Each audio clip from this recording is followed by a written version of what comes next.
예, 안녕하세요.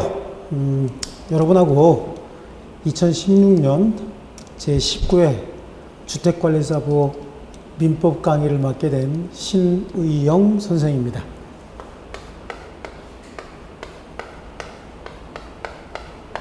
예, 1년 동안 같이 공부할 거니까 이름 정도는 알아두시는 게 상호간에 아마 예일 겁니다. 자, 일단 주택관리사부 시험에 관해서 잠깐 설명을 드릴게요.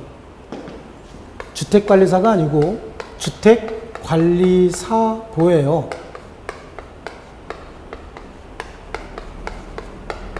주택관리사보. 이제 주택관리사보가 주택관리사가 되는 건 특별한 시험은 필요 없어요. 그냥 경력이 쌓이면, 그래서 소장 경력으로 3년이면 되는 거고, 그 다음에 관련 직원 경력으로 5년이면 되죠. 자, 이런 경우에 바로 그냥 사가 된다. 그래서 뭐 그냥 시중에서는 보를 띈다, 뭐 그런 얘기 하잖아요. 이게 이제 주택관리사가 되는 거고. 업무 영역이 좀 차이가 있죠.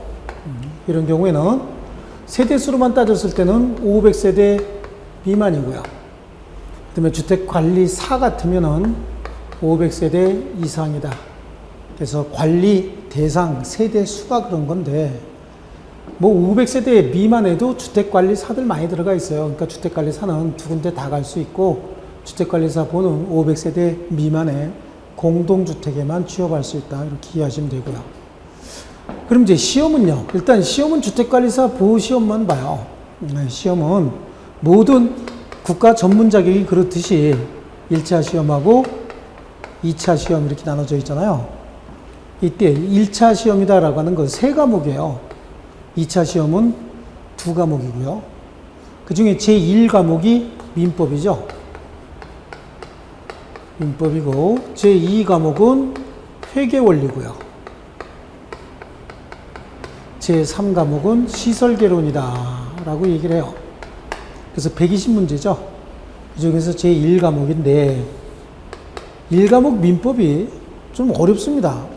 여러분이 나중에 공부하시면서 이게 제일 어렵다라고 하는데 사실은 민법이 가장 어려워요. 이게 제1과목이고 모든 전문적인 국가 자격시험, 뭐 전문 자격시험 뭐 이렇게 얘기를 해요. 기술 자격시험이 아닌 전문 자격시험에는 민법은 거의 다 들어가 있어요. 모든 시험에. 그만큼 중요한 법이다라고 하는 거고요. 지금 1회부터 18회까지 시험이 실시가 됐는데 여태까지 1회부터 8회까지는 시설개론이 효자 노릇을 했어요. 그런데 9회서부터 시작해서 18회까지는 민법을 고득점 못하면 합격을 못하는 시험이 돼버렸어요.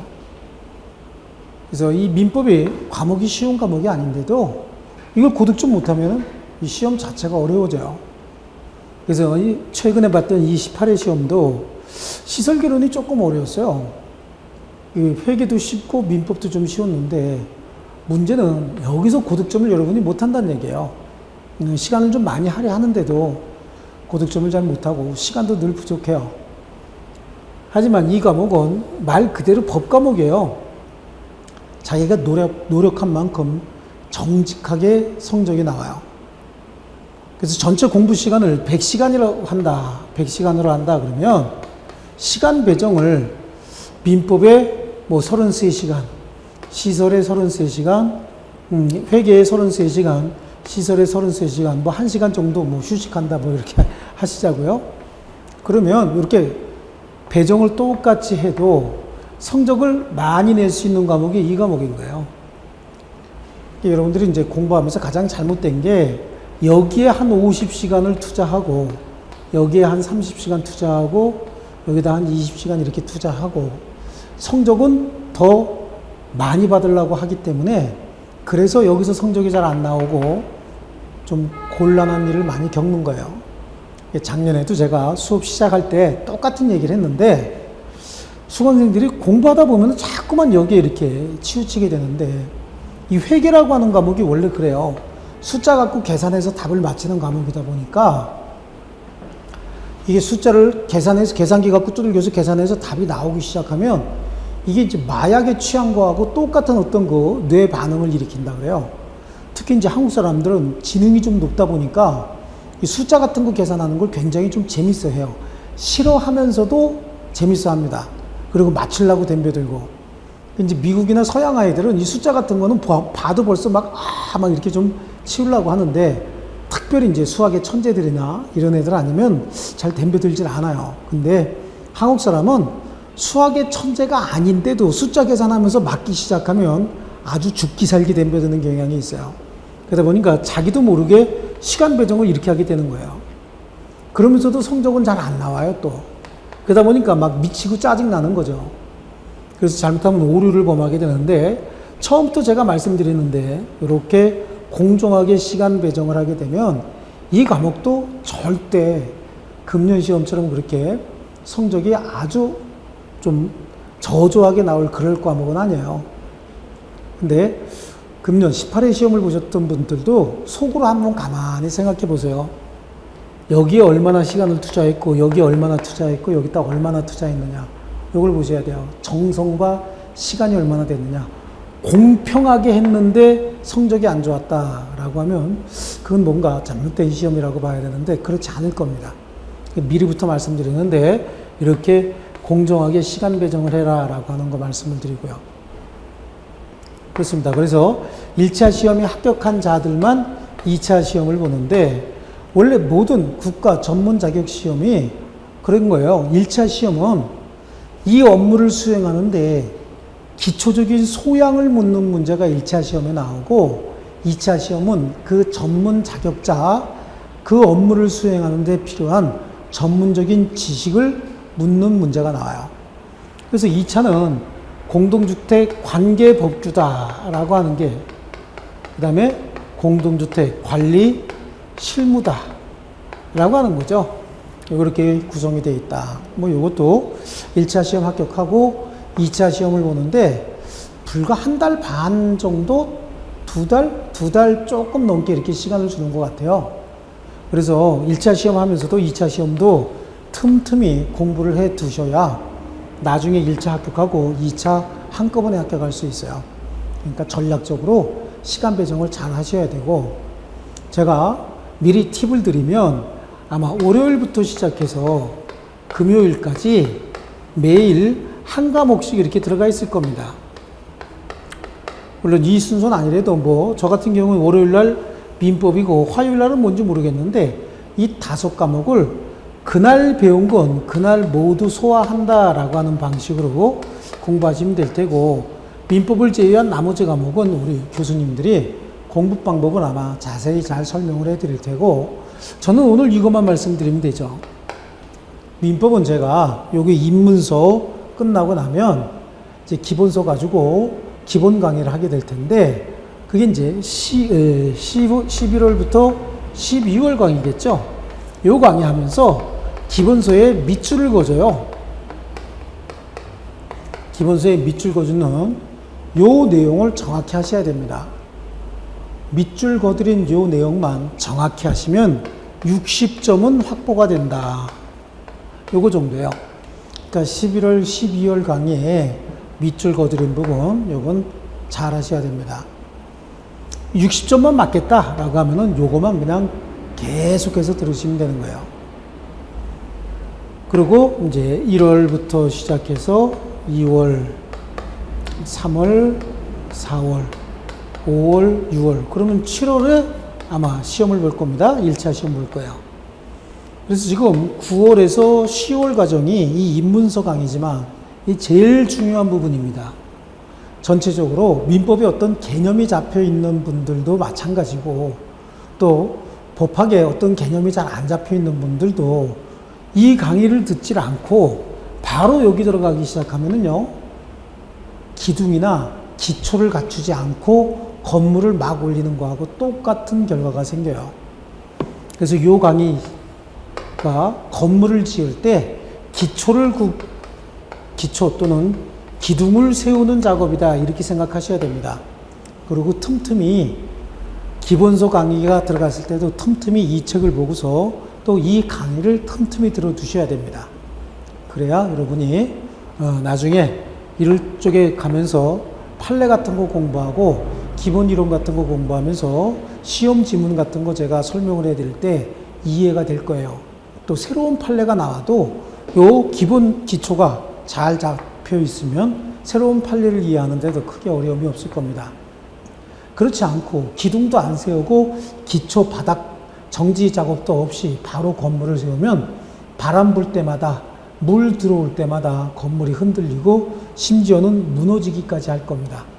민법 공부도 똑같다라고 하는데, 자, 요거 이제 전체적인 공부 맥락을 잡아드린 거고, 그럼 좀 더 디테일하게 세부적으로 들어가서 어떻게 쫓아올 것이냐. 제가 여기서 말씀드린 것도 마찬가지고 무조건 저는 그렇습니다. 10번을 읽어라.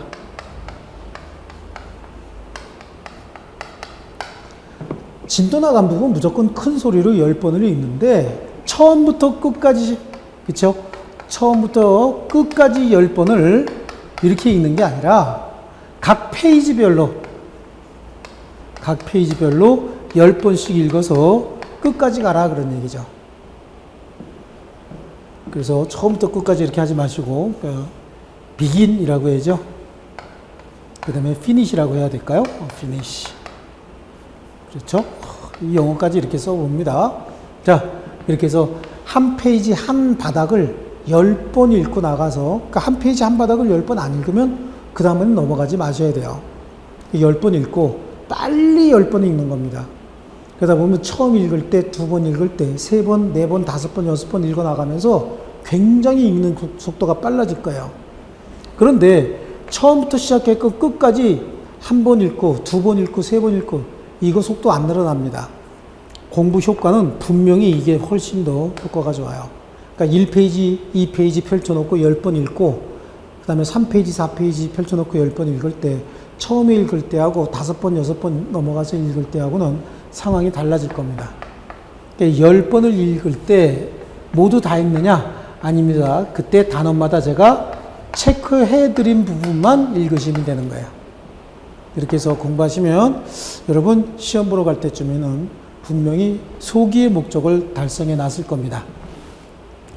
여러분 선배들 주변에 있으시면 한번 물어보세요. 최근에 시험 보신 분들 민법이 쉽냐? 어렵다고 합니다. 그래도 민법에서 고득점하지 못하면 절대 합격할 수 없다라고들 이야기할 겁니다. 그러니까 민법은 60점을 넘기 위해서 공부하는 게 맞아요. 하지만 60점만 받아가지고는 절대 합격할 수 없다. 최소한 80점, 안 되면 70점대 중반이라도 받아놔야 여기 회계원리나 시설기론의 점수를 보태줄 수 있어요. 자, 이제 본격적으로 민법 수업을 하겠습니다. 자, 민법이에요.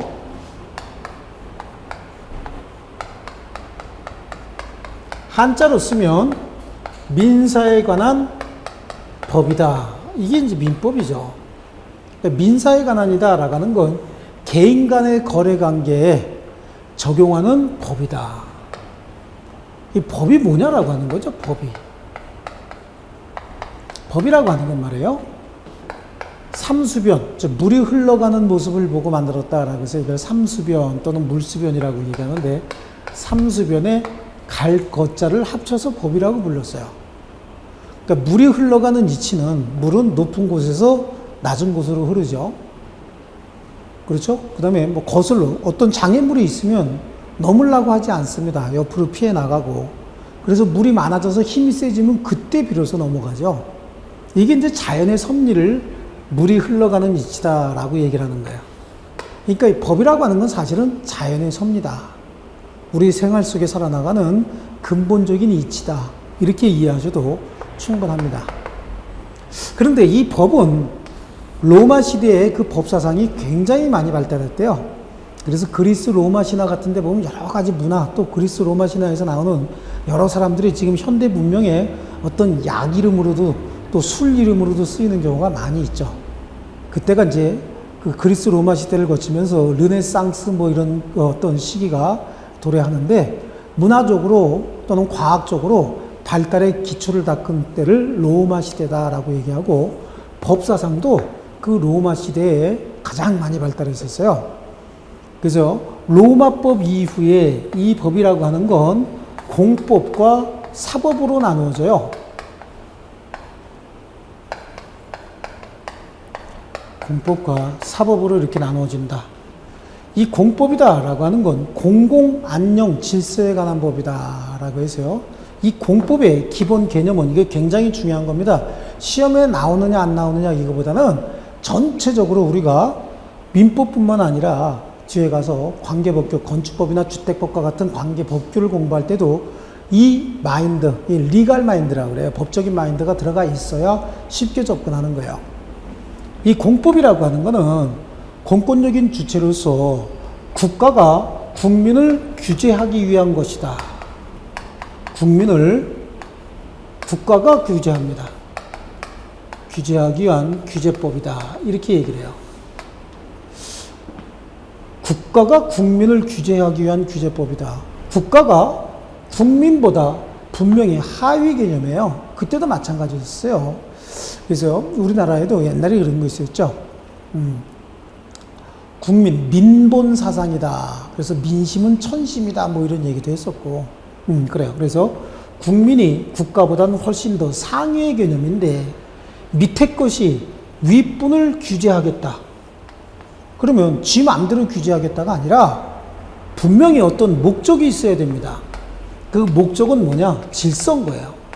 질서와 공공안녕이다라고 하는 이러한 목적을 가지고 아래 것들이 윗분들을 규제하겠다라고 해서 만들어놓은 가치체계를 통틀어서 공법이라고 얘기를 해요. 그럼 이 공법은 규제법인데 이렇게 밑에 것들이 윗분을 규제하기 위해서는 반드시 명문에 규정이 있어야 됩니다. 그래서 공법 체계에서는 가장 중요한 게 뭐냐? 법 규정이 있느냐 없느냐라고 하는 거예요.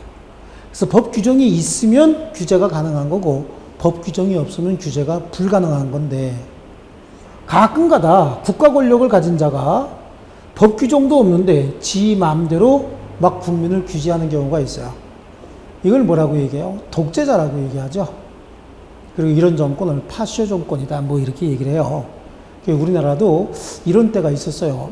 어떤 분이 18년 동안 근무했고 집권했고 그 다음 분은 또 그분의 바톤을 받아가지고 한 10년 가까이 하시면서 온갖 만행을 많이 저질렀는데 그 두 번째 분 만행은 참 대단했죠. 근데 그 첫 번째 분은 그래도 뭐 어떤 그 특별한 목적이 있었어요. 경제 발전이라고 하는 목적이 있어가지고 규제를 하긴 했는데 규제를 너무 심하게 하는 바람에 그 딸 되는 분이 또 다시 뭔가 하고자 할 때 좀 곤란한 일이 많았고 지금도 그 딸 되는 분이 무슨 일만 하면 아버지하고 엮어가지고 좀 안 좋은 얘기하고 그런 얘기 하잖아요. 네, 그때 왜 그랬냐? 법률 규정이 없음에도 불구하고 국민을 규제하려 했다라고 하는 거죠. 물론 목적은 있었어요. 경제 발전이라든지 질서 유지라고 하는 목적은 있어도 그 좋은 목적을 달성하기 위해서도 법이 없으면 국민을 규제할 수는 없는 거예요. 이게 이제 법치주의라고 얘기를 하죠. 자, 그러면 사법은 어떤 것이냐라고 하는 거죠. 사법은 사인, 국민으로서 개인과 개인 간의 사인 간의 거래를 하기 위해서 사인과 사인 간의 거래를 하기 위해서 지켜야 될 가치 규범들을 통틀어서 그냥 사법이다라고 얘기를 합니다. 그러면 개인과 개인이 거래하는데 이렇게 써놓으니까 이게 두 사람이 같은 사람인지 다른 사람인지 잘 모르겠잖아요. 그래서 편의상 외국에서는 그렇지 아메리카 쪽이죠. USA 그쪽에서는 A, B라고 쓰기 시작했고 우리 한국에서는 이렇게 안 했어요. 한국에서는 갑, 을 이렇게 했어요. 그러니까 사인과 사인을 구별하기 위해서 갑과 을이다 이렇게 썼는데 요즘엔 또 갑질 뭐 그러면서 갑이 을보다 더 센 것처럼 또 이런 분위기도 실실 또 형성되고 있는데 이거 원래 대등한 관계예요.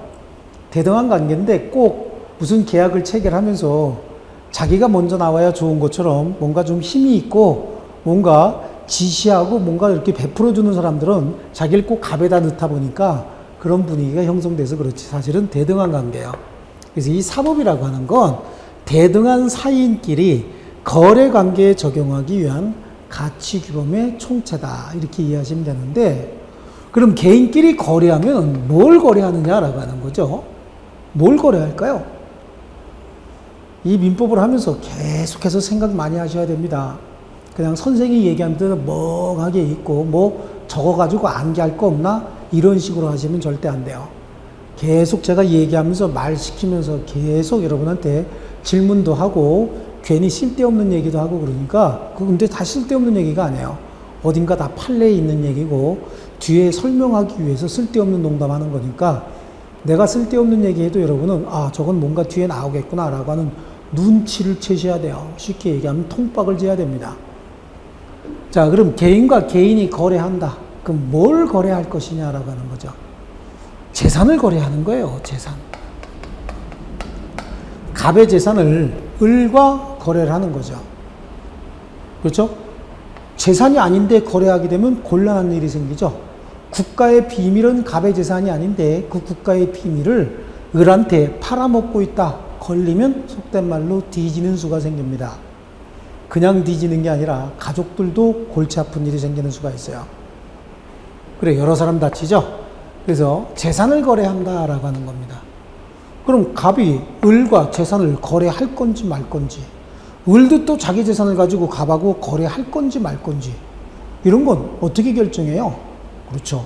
자유롭게 의사에 따라서, 자유로운 의사에 따라서 결정을 하는 거예요. 그러다 보니까 공법 체계에서는 가장 중요한 게 법률 규정이에요. 근데 사법 체계에서 가장 중요한 건 자유로운 의사죠. 이 의사가 바깥으로 표시가 돼야 거래가 이루어지는 겁니다. 그래서 사법 체계에서 가장 중요한 건 의사 표시다. 물론 이제 법률 규정도 중요하긴 중요해요. 강행 규정 같은 경우는요. 이제 그건 뒤에서 좀 더 구체적으로 공부를 하시고 가장 중요한 건 의사 표시다라고 하는 거죠. 그럼 이 사법은 도대체 어떻게 형성이 되어 있느냐라고 하는 거죠. 이 사법의 가장 대표적인 법이 민법인 거예요. 가장 대표적이고 일반적인 법이다.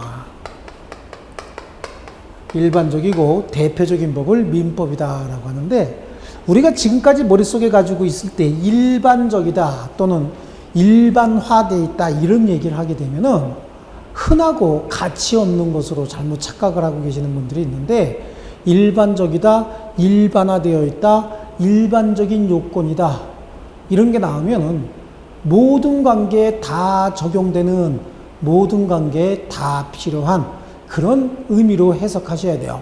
원래 본래 의미가 그건 거예요. 일반법은 모든 법관계에 다 적용되는 법을 일반법이라고 하고 특별법은 특별한 거래관계에 적용하기 위한 법이에요. 그래서 가장 일반적인 법을 민법이다라고 얘기를 합니다. 민법은 개인 간의 거래관계에 모두 적용하기 위한 그래서 일반법이다. 일반법이다라고 얘기를 합니다. 그리고 민법에 보면은 개인 간의 거래 유형에 따라서 어떤 식의 거래를 하게 되면 어떤 권리 의무가 발생한다 라고 하는 그 민법의 조문 하나하나에 다 정해놨어요. 한국 민법은 1118개, 발음 좋죠? 1100, 그렇죠. 이런 발음까지 나와요. 얼마나 많고 힘들면 그럴까? 그래요. 이런 조문으로 구성되어 있다. 더 집어넣어도 되는데 안 넣어요. 그래서 1118조까지 있다. 그래, 이게 일반법이고요. 1118조까지 법을 서술해 나가면서 여러 가지 거래 유형에 따라서 어떠한 권리가 생기고 어떠한 의무가 생긴다라고 하는 걸 정해놨어요. 그래서 실체법이다라고 얘기를 해요. 그러다 보니까 나중에 거래와 관련돼서 분쟁이 생기면 소송을 해야 됩니다. 개인끼리 거래와 관련돼서 분쟁이 생겼다라고 해서 우통 벗고 가갖고 눈을 찌르고 입을 찢고 이런 일을 하게 되면 더 큰 문제가 생길 수가 있어요.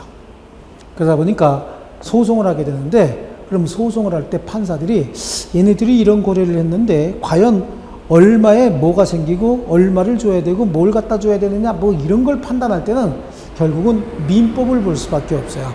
실체법이다 보니까 민법을 봐야 돼요. 그래서 민법은 재판관들이 활용해야 되는 재판규범이다. 그래요. 그럼 소송을 할 때 판사들이 판결할 때 민법을 보고 판결한다. 그럼 우리는 판결 전에 서로 거래할 때, 법률 행위할 때 뭘 보고 어디에 맞춰서 거래를 해야 되느냐? 그렇죠. 민법을 보고 민법에 맞춰서 거래해야 된다. 그래서 재판규범이면서 행위규범이다. 이런 얘기를 하죠. 이게 이제 민법의 특징이다. 그 중에서 일반법하고 대비되는 개념이 특별법이라고 하는 게 있어요. 그래서 민법은 특별법이 아니고 일반법인데, 일반법이라고 하는 건 아까 제가 말씀드렸듯이 개인 간의 모든 거래 관계에 다 적용할 수 있는 그런 법을 일반법이다라고 얘기해요. 그러니까 민법은 모든 거래 관계에 다 적용할 수 있고, 그러면 특별법으로서 가장 대표적인 게 상법이에요. 뭐 상법도 있고, 여러분 많이 알고 있는 주택임대차보호법, 주택임대차보호법 이런 것들도 이제 특별법인데 민사에 관한 특별법이에요. 특별한 거래관계에만 적용한다. 그러면 상법은 뭐냐? 사인과 사인이긴 한데 이 사인과 사인이 상인일 때, 그래서 상인 간의 거래관계에만 적용하기 위한 법이다. 특별법에 없는 내용은 일반법으로서 민법이 적용이 돼요. 상인 간의 거래관계에 상법의 모든 게 다 들어가 있지 않습니다. 상법에서 미처 정하지 못한 것들은 전부 민법이 적용이 된다.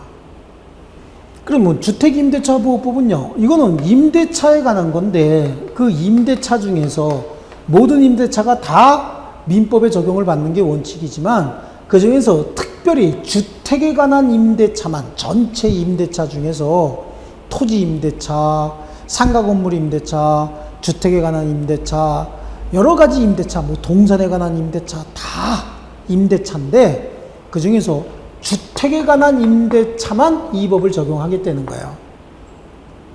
그러면 일반법에도 민법으로서 일반법으로서 민법에도 임대차에 관한 규정이 있는데 그 임대차에 관한 규정은 여기 주택임대차에는 적용되지 않습니다. 주택임대차보호법이 먼저 적용이 되고 주택임대차보호법에 규정이 없는 건 비로소 일반법으로서 민법이 적용되는 겁니다. 이런 지위에 있다라고 하는 것 정도 이제 알아두시면 되겠고요. 그 다음에 그럼 민법은 도대체 어떻게 구성되어 있느냐? 자, 보세요. 사법으로서 가장 일반적인 법이 민법이라고 했는데 사법은 기본 개념이 개인과 개인이 재산을 거래할 때 적용하기 위한 법이라고 얘기했잖아요. 그러면 재산을 거래할 때 적용하기 위한 가장 일반적인 법이 민법이라고 한다면 민법의 핵심 내용은 뭐냐? 민법의 핵심 내용은 재산에 관한 것이다. 그래서 민법을 재산법이다 라고 얘기를 합니다. 그럼 재산의 개념은요? 재산의 개념은 시대에 따라서 조금씩 다르긴 해도 재산은 일단 물건에 대한 권리를 물권, 그 다음에 사람에 대한 권리를 채권 이렇게 얘기해요. 여기서 물권이라고 하는 건 권리의 주체인 사람, 인이, 또 법인도 인이긴 해요. 권리 주체인 인이 자기 물건에 대해서 행사하는 배타적 지배권을 물권이다. 조금 이따 이제 공부할 거예요. 이 물건이에요, 물건. 그러니까 인이, 권리 주체인 인이 자기가 소유하고 있는 물건에 대해서 행사하는 지배권이다. 지배권을 물권이다. 이렇게 얘기를 해요. 근데 어떻게 지배하느냐라고 하는 거죠. 배타적으로 지배합니다. 배타적으로 지배한다는 얘기는 내가 지배할 때 타인의 간섭을 일체 허용하지 않겠다. 이런 지배를 배타적 지배라고 하고요. 또 직접적으로 지배하겠다라고 하는 겁니다. 배타적으로 직접적으로 지배하겠다. 직접적으로 지배하겠다는 얘기는 타인의 도움 없이도 나 혼자 자유롭게 지배할 수 있다라고 하는 거고요. 그럼 배타적으로 직접적으로 지배해서 어떻게 할 거냐라고 하는 거죠. 이로부터 나오는 이익을, 지배함으로써 나오는 이익을 독점적으로 향유하겠다. 그래서 이익을 독점하겠다. 이런 목적을 가지고 권리주체인 인이 권리객체인 물건에 대해서 행사하는 권리를 물권이다. 그래서 이 배타적으로 직접적으로 지배하기 위한 이 물권은 세상 사람 누구에게나 다 주장할 수 있는 대세권이다 라고 얘기하는데요.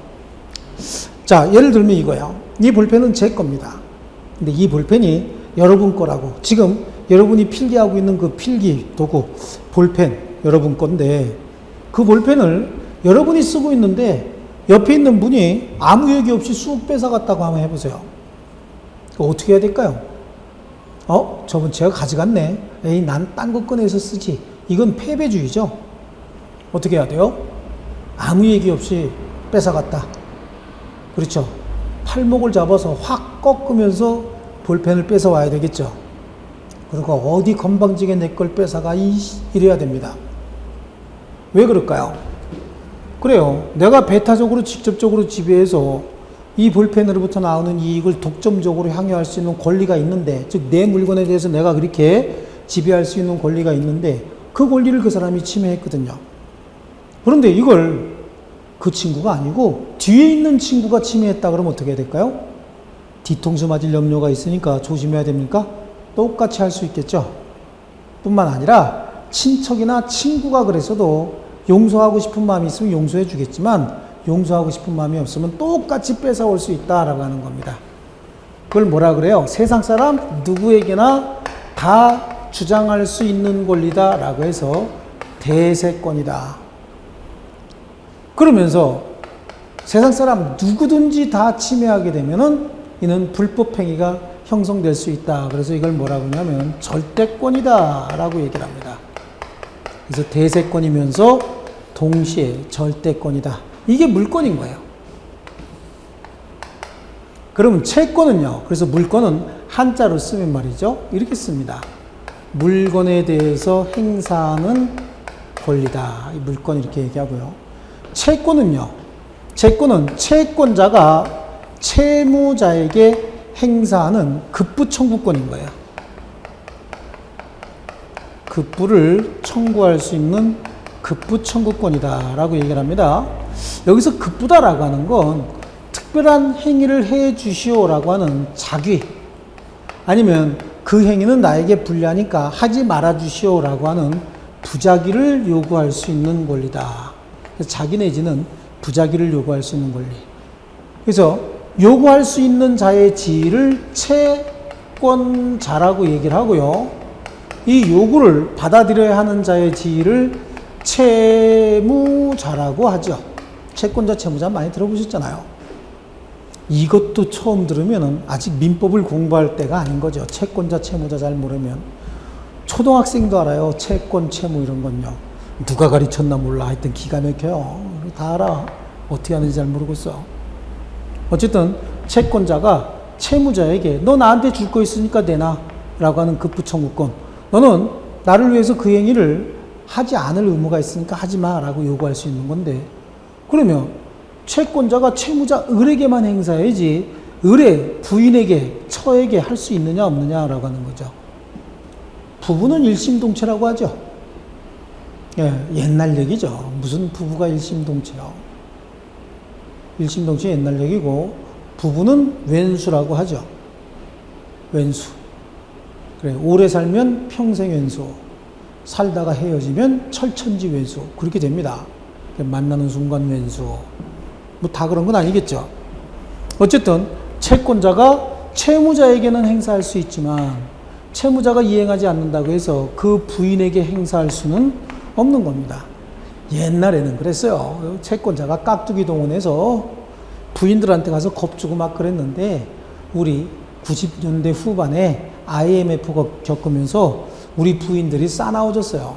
싸나워져갖고 깍두기들이 와가지고 돈 받으러 와서 겁주면 겁 안 먹어요. 우통벗고 뛰어나갑니다. 한판 붙자고. 이 깍두기들이 부인들한테 머리채 잡혀가지고 막 질질 끌려다니고 막 그런 일이 아주 태반 일어났어요, 그때. 그래서 깍두기들이 그때부터 머리를 짧게 깎기 시작했습니다. 돈 받으러 가서 부인들한테 머리채 안 잡히려고 머리를 아주 짧게 깎기 시작했어요. 그렇습니다. 여기다가 행사하게 되면 안 된다 그런 얘기죠. 여기 부모에게도 행사할 수 없습니다. 누구에게만 행사한다? 채무자에게만. 채권자가 채무자에게 행사하는 급부청구권이다. 그래서 채무자에게만 행사하기 때문에 대인권이에요. 대인권, 또 뭐 이렇게 한번 한자로 써봐야 되겠죠? 대인권이다라고 얘기를 해요. 그리고 채무자가 이행하지 않았을 때만 채무불이행이 되는 것이지 그 부인이나 어머니나 친구가 이행하지 않았다. 그래서 채무불이행 위법행위가 되는 건 아니에요. 그래서 이거는 상대권이다. 사람에 따라서 채무불이행이 성립할 수도 있고 성립하지 않을 수도 있다라고 하는 겁니다. 그래서 물권은 기본적으로 대세권, 절대권, 채권은 대인권, 상대권이다. 채권은 이렇게 써요. 사람에게 책임을, 이게 돈이란 뜻이거든요. 조개 패자가. 그래서 사람에게 주체가 돼서 책임을 요구할 수 있는 권리다. 돈의 급부를 요구할 수 있는 권리다라고 하는 걸 채권이다라고 얘기를 합니다. 자, 이건 이제 기본소에 나오기도 하고 아마 계속해서 들을 거예요. 그러니까 요번 과정이 굉장히 중요한 겁니다. 책의 진도보다는 기본 개념을 익히시는데 중점을 두셔야 돼요. 그래서 이게 재산법이다. 민법의 그래서 핵심 내용은 재산법인데, 그럼 이런 재산은 사람도 과거에는 재산이 될 수 있었어요. 사람이요. 옛날에 동양에도 사람이 개인적인 재산이 될 수 있었어요. 노비라고 하죠. 노비는 재산이었습니다. 서양은 더 심했죠. 걔네들은요.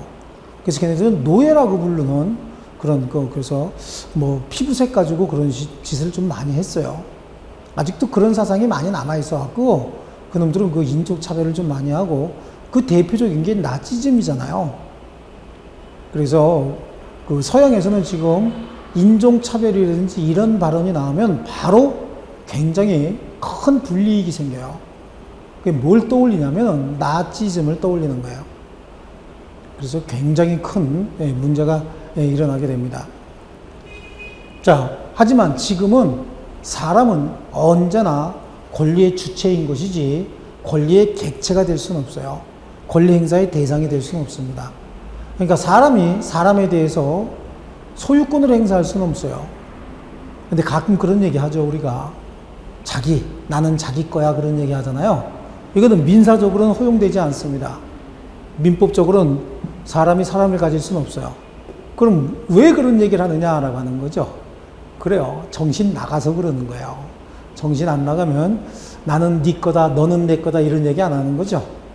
물론 정신 안 나가면 또 만나서 그런 짓도 안 하겠죠. 그렇습니다. 어쨌든 정신 나가야 사랑은 하는 거고, 정신 나가면 민법은 절대 못 하는 겁니다.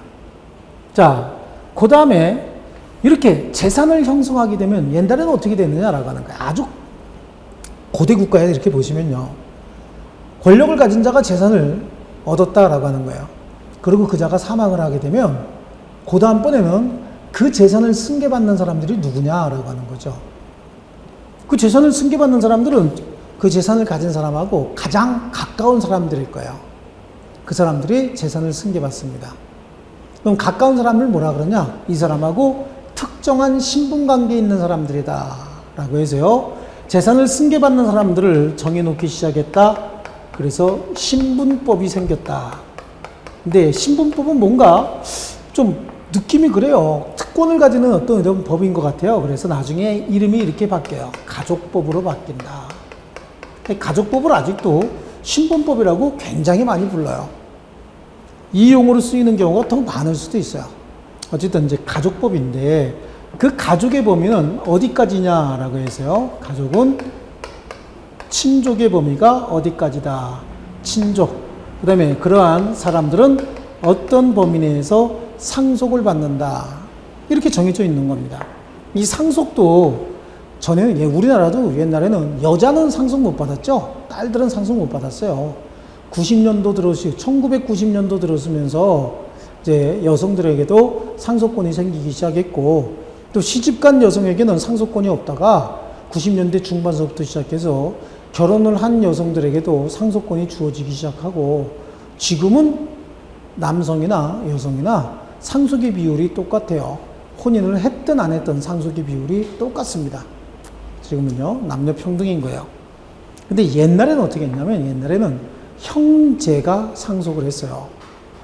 왜냐면 옛날에는 이 법적이라든지 사회제도가, 사회가 이렇게 안정이 안 된 그런 사회 속에서는 남자들이, 힘 있는 남자들이 의기투합해갖고 형, 동생 뭐 이렇게 해갖고 의기투합해갖고 재산을 형성합니다.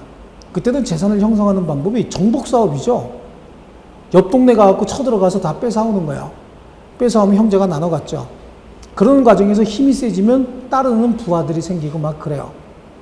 그러다가 그 형이 죽으면 가장 힘이 센 동생이, 형 다음으로 힘이 센 동생이 그 지위를 모두 다 승계받는 거예요. 그래서 그 지위를, 재산까지 모두 다 승계받지 않으면 다른 놈이 와서 뺏어가거든요.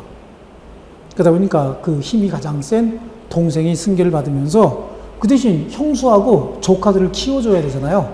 보호해줘야 되기 때문에 그때 생긴 제도가 형사취수다. 형이 죽으면 형수는 동생이 보살핀다. 그걸 일본 놈들이, 일본 사람이라고 해야 되는데 일본 사람이란 말이 잘 안 나와요, 저는요. 일본 놈들이 우리나라에 있던 그 형사취수를 형이 죽으면 형수를 마누라로 삼는다, 이런 식으로 해석을 했던 거야. 일본은 아직도 그런 사상이 있어요. 그런 게 있는데, 그러니까 그것들, 그죠? 걔네들 뭐 기저귀 차고 다닌 지 얼마나 됐어요? 옷 입은 지 얼마 안 되잖아요. 불과 한 50년 전만 해도 기저귀 차고 그러고 다녔죠. 그래요. 걔네들이 이렇게 안 좋은 쪽으로 해석을 해서 그렇지, 우리나라도 세계적으로 마찬가지예요. 다른 나라도 형사취수제도는 있었다. 근데 일본에서 했던 그거하고 한국은 좀 다르다. 그러다가 사회가 안정화가 되고 제도가 잘 정비가 되면 남의 재산을 함부로 뺏어갈 수 없는 이런 어떤 제도적인 장치가 생겨요.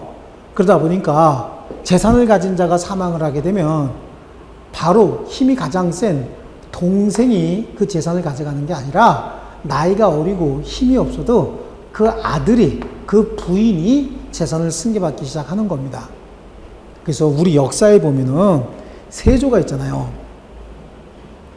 그래서 태종의 동생 세조가 태종의 아들인 문종보다, 문종을 해하고 자기가 왕이 돼 버리잖아요. 그때도 문종의, 그렇죠, 태종의 동생이 세조잖아요. 그래서 태종 태세, 그렇죠, 문단세 이렇게 되잖아요. 그렇죠, 단종이네. 태종, 세종, 문종이네. 문종. 아유, 그렇죠, 머리가 어떻게 돼가지고. 그래서 문종의 동생인데, 문종이 죽고 난 다음에 너무 일찍 죽었어요. 죽고 난 다음에 어린 아들, 그렇죠, 8살인가 됐다 그러죠. 어린 아들 단종이 왕이 되니까 형이, 삼촌이 이걸 뺏어버린 거예요. 그래서 여기를, 그렇죠, 살해하고 자기가 왕이 됐어요. 그래서 세조가 굉장히 많은, 우리 조선시대에 굉장히 많은 업적이 있음에도 불구하고 이렇게 미개한 짓을 했던 거죠. 아주 원시시대에나 있던 이런 짓을 한 거예요. 원시시대에는 이 단종이 왕이 될 수가 없었어요. 이렇게 죽으면 바로 동생이 왕이 돼야죠. 가장 힘이 센. 근데 그 미개한 짓을 했기 때문에 세조가 그다지 역사적으로 좋은 평가를 못 받는 겁니다. 예, 지금은 사회적으로 여러 가지 제도나 법 체계가 완전히 정비된 나라이기 때문에, 사회이기 때문에 그런 일은 있을 수 없어요. 그래서 법으로 딱 정해놨어요. 친족의 범위고 그 친족들은 어떤 비율에 의해서 상속을 받는다라고 하는 범위까지 딱 정해져 있고, 상속 비율은 남녀 평등이다라고 하는 거예요. 그렇습니다. 이게 이제 민법의 구성 요건들, 민법의 구성 요소들이다라고 하는데요. 여기 가만히 보니까 공통적으로 들어가는 말이 있어요. 권. 이 권이라고 하는 건 권리를 얘기하는 거예요. 권리죠, 권리. 여기도 권리의 개념이 있고 여기에도 권리의 개념이 있다 보니까 여기 공통점만 뽑아서 여기도 권리를 한참 떠들고 여기도 권리 한참 떠들고 그러면 너무 법이 조금 지루하면서 너무 방대해져요. 그리고 질서가 없어져요.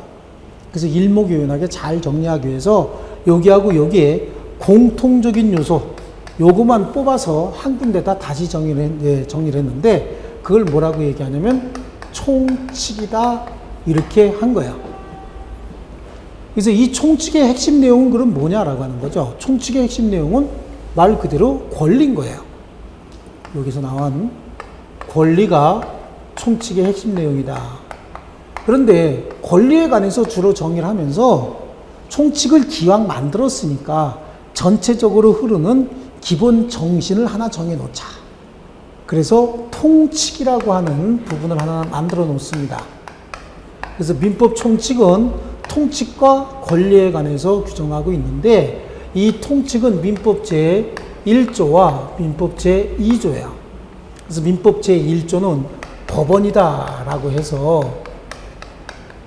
법원, 법 전체에 흐르는 기본 개념이다. 그게 법원이고요. 민법 제2조는 신의 성실이다. 그래서 이 두 가지 법원과 신의 성실은 민법 전체에 흐르는 기본 정신을 여기다 정해놨다. 기본 법률을 여기다 정해놨다. 그리고 나머지는 다 권리에 관한 것이다. 그래서 민법 제3조부터 시작해서 민법 제184조까지가 전부 권리에 관한 거예요. 그래서요, 먼저 권리의 주체가 누구고, 권리의 객체는 어떤 것들이 있고, 권리는 언제 발생, 변경, 소멸한다. 자, 이게 전부 민법 총칙인 거죠. 이 권리의 주체는 자연인과 법인이 있다. 이렇게 자연인, 법인.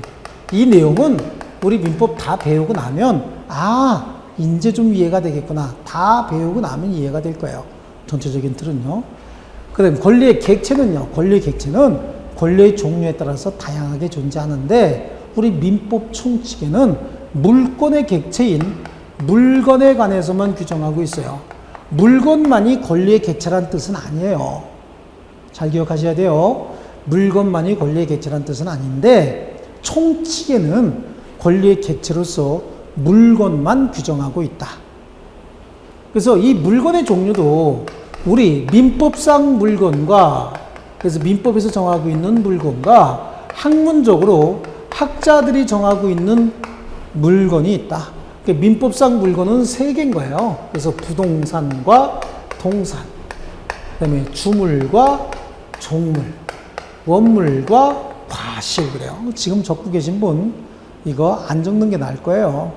나중에 다 알게 돼 있어요. 책 끝까지 다 보면은 대충 라고 해서 그때 동영상 한번 더 보시면서 이렇게 하는 게 낫지. 그냥 책 딱 펼쳐져 책 같은데 또 어디 적지 마시고 그냥 이렇게 보세요. 학문적으로는요 여러 가지 분류 방식이 있습니다. 이거는 이제 우리 책에서 한번 보기로 하고요. 그다음에 권리의 변동은 권리의 발생, 변경, 소멸을 한마디로 권리의 변동이라고 얘기하는데 이 권리 변동의 원인은 두 가지예요. 하나는 법률 행위다. 법률 행위는 오늘 법률 행위라고 하는 말을 배우지만 앞으로는 법률 행위라고 하는 말이 완전히 정립이 되기 전까지는 그냥 계약이다. 무슨 계약? 그냥 매매 계약이다. 이렇게 이해하세요. 이걸 그냥 법률 행위다 이렇게 이해하시고 나중에 법률 행위의 개념이 딱 정립이 되면 그때는 그 법률 행위의 개념 가지고도 시험에 잘 나오기 때문에 그 개념이 정립이 될 때까지 그냥 매매 계약을 체결했다. 법률 행위를 했다. 뭐 했다고요? 그렇죠. 그거 매매 계약을 했다. 이렇게 이해하시면 되는 거고. 두 번째, 법률 행위 아니면 법률 행위도 없었는데 권리관계가 발생, 변경, 소멸하느냐? 예, 그렇다는 얘기죠. 그런 것들은 전부 법률 규정에 정해져 있어요. 그래서 법률 행위와 법률 행위가 아닌 것에 의해서 권리관계가 발생, 변경, 소멸한다. 그래서 법률 행위와 법률 규정. 자, 이게 이제 권리 변동의 원인이다. 여기서 이렇게 총칙, 그다음에 물권, 채권, 친족, 상속 그래요. 그러다 보니까 총칙을 전체 민법 중에서 총칙 편, 그다음에 재산법 중에서 물권 편, 채권 편, 가족법 중에서 친족 편, 상속, 편 이렇게 나눴어요. 이걸 뭐라고 얘기하냐면 편별로 구성이 되었다라고 해서 편별법이다 라고 하는데, 이 편별법이 처음에 만들어진 게 이런 식의 5개 파트로 구성해서 처음으로 법을 이렇게 편찬하기 시작한 나라가 독일이에요. 그래서 이걸 독일식 편별법이다 라고 얘기하고, 독일에서는 이런 편별법을 뭐라고 얘기하냐면 판덱텐이다 라고 얘기를 합니다. 그래서 이걸 판덱텐식 구성이다 이렇게 얘기를 하죠. 여기서 우리 시험에 나오는 건 뭐냐라고 하는 거죠. 우리 시험에 나오는 건 총칙, 물권, 채권인 거죠. 그래서 총칙에서 60%가, 물권편에서 20%가, 채권편에서 20%가 이렇게 출제가 돼요. 그러니까 전체 40문제 중에서 총칙에서 24문제, 물권에서 8문제, 채권에서 8문제 이렇게 나오는데, 양으로 치면 물권, 채권의 양이 총칙의 양의 3배는 돼요. 양으로 치면 3배가 된다고. 정상적으로 공부하게 되면은 물권, 채권 한 번 정도 볼 시간에 총칙을 3번은 볼 수가 있다. 이게 단순한 산술적인 어떤 계산으로 치면 이렇게 나오는 거예요. 그러다 보니까 이거 공부가 쉽지가 않아요. 그래서 요거는 제가 딱 정해줘서, 또 뭐 기본서에도 물론 들어가 있겠지만 딱 정해주는 거 정도만 하세요. 그래도 충분히 여러분 소기에 점수 맞을 수 있어요. 이거 내가 8개, 16개 다 맞아야 되겠다라고 하다 보면 잘못하면 죽어요. 이거 다 못 맞아. 그러니까 여기서 5개, 여기서 5개 이렇게 맞고, 여기서 뭐 24개 중에서 여기서 뭐 18개 뭐 이 정도 맞으면 되죠. 그러면 5개, 18개 그러면 몇 개요? 28개지. 28개면 70점. 그죠? 이 정도면 준수하죠. 5개, 14개만 맞아도 되는데, 그렇게 하지 말고, 여기 5개, 여기서 18개. 운 좋으면 20개까지도 맞을 수 있잖아요. 요 정도를 목표로 해야 되는 거예요. 18개에서 20개. 이렇게 해서 우리 공부를 하는 거고. 여기는 시험 범위는 아니에요. 그런데 여기도 출제가 되기는 돼요. 하지만 여기서 나온 내용들은 정답은 아니다. 이렇게 이해하시면 돼요. 여기도 총칙이 있기 때문에, 총칙이라고 하는 건 물권, 채권, 친족, 상속에 다 나올 수 있는 내용들을 한꺼번에 정리해 놓은 거기 때문에 시험에 다루긴 다루되 정답으로는 못 들어간다. 이렇게 이해하시면 되겠습니다. 그리고 총칙은 184개 조문이지만 여기는 약 한 600여 개 조문 정도가 된다. 그러다 보니까 한 3배 정도가 된다. 이렇게 이해하십니다. 그리고 무조건 공부는 제가 여러분을 유도하는 쪽으로 쫓아오시면 됩니다. 의심이 되시면 인터넷에 제가 처음에 써드린 이름을 한번 검색해 보시고, 휴대폰을 가지고 계신 분도 네이버에 들어가고 제 이름을 한번 쳐보세요. 굉장히 유명한 사람이에요. 자랑질해서 조금 죄송하긴 하지만 그래요. 그러면 믿고 쫓아올 만큼은 될 겁니다. 그리고 10여 년 동안 한 번도 수강생들을 실망시킨 적이 없는 선생이다. 어떻게 보면 여러분은 운이 좋은 수강생들이다. 이렇게 자랑질하면서 첫 시간은 마치기로 하고요. 우리 쉬었다가 두 번째 시간부터 이제 요걸 바탕으로 해서 전체적으로 민법 진도를 시작하겠습니다. 자, 조금 쉬겠습니다.